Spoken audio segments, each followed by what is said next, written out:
Let me show you how we turned a living room into a recording studio.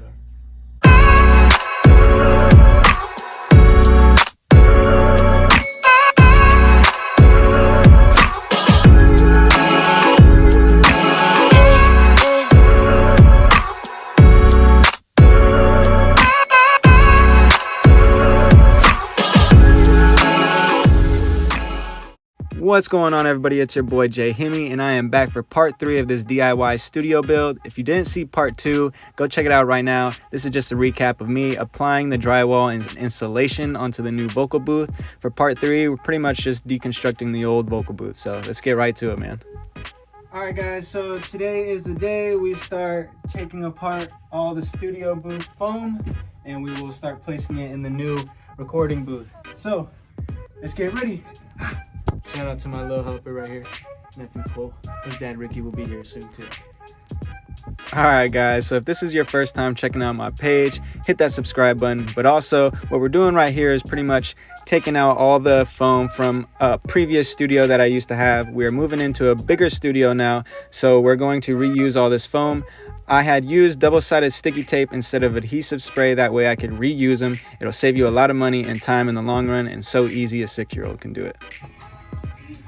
Alright guys, so as you can see, we just finished up tearing down all the foam in the vocal booth. Thanks to the J-HIMMY team, you feel me? I appreciate them. Take a look at this. Yeah. So this is pretty much how the booth looks now that we've taken all the foam off.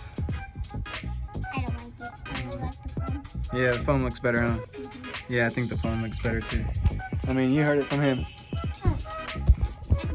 So you guys are probably wondering by now, what the heck is this yellow stuff that I'm unscrewing on the walls?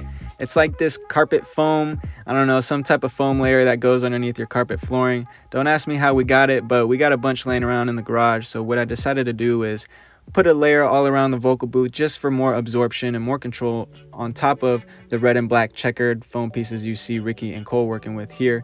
Also, shout out to them. They're taking off the double-sided sticky tape. That way we can apply new sticky tape when we go to put these in the vocal booth, in the new vocal booth that is. So I'm just unscrewing these right now. They're kind of heavy, so I had to screw in a lot.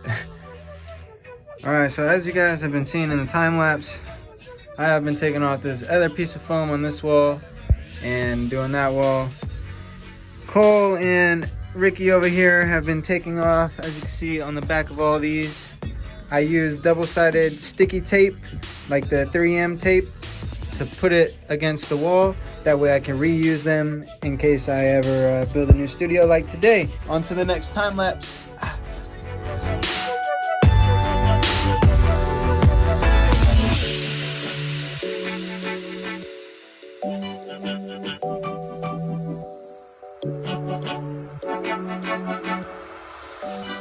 Alright, so we finally finished taking all of the tape off of the back of these foams.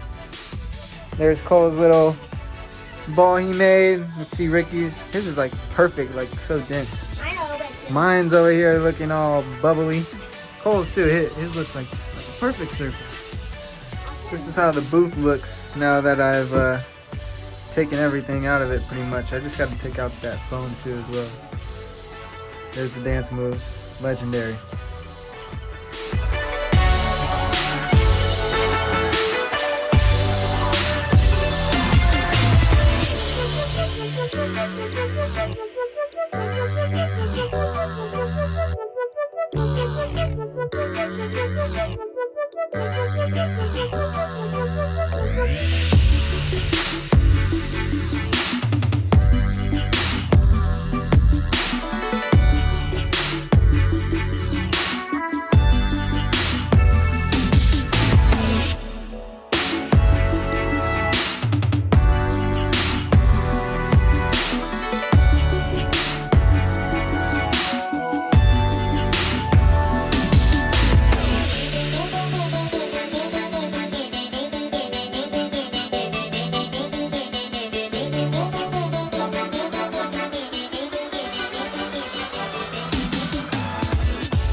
So after you see me take all that foam out, these are all the dang screws I had to undo. It's a freaking ton. That time lapse might look like it was a piece of cake, but man, did that take some time. It's okay, on to the next step. So after I took all the foam down off the walls, this is pretty much how the booth looks with just the drywall and the regular house walls, you know, the walls that came with the house. It's pretty crazy. Actually, I gotta take this back piece off as well. Forgot about that, so we'll go ahead and do that right now.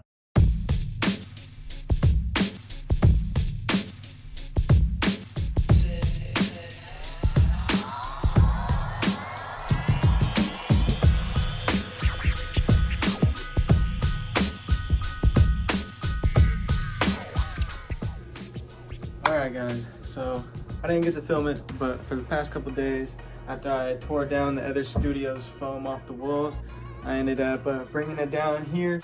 It kind of fit the same, like the window, it was kind of in the same area. After I fitted those little foam pieces in there, I had a couple extra gaps. I had like some gaps over here and a gap on this corner, and you know, on the top too when I put the ceiling one on. But you know, I got a ton of extra foam, so what I did is I just you know, covered up those little gaps, and it's complete. I got all the foam, or the first layer at least. I got all the first layer of foam on the walls. It's sealed, covering up all the drywall. Next, all I have to do is put those colored black and red foam pieces on, and it should be ready to go. Alright everybody, so that pretty much wraps it up for part 3 of this DIY studio build. Make sure to stay tuned for part 4, where I'm going to be going over acoustic treatment for your home studio if you're interested. I'm going to show you guys how I place the red and black foam panels up, and also some DIY home panels that I put in the control room. So just stay tuned for more. You can see here I had to make some custom cuts for the light switch and also the outlets so people can charge their phone. I did make one for the ceiling lamp light as well. It was getting so hot it almost caught on fire, so took care of that. But stay tuned, subscribe for more, and I'll see you guys soon.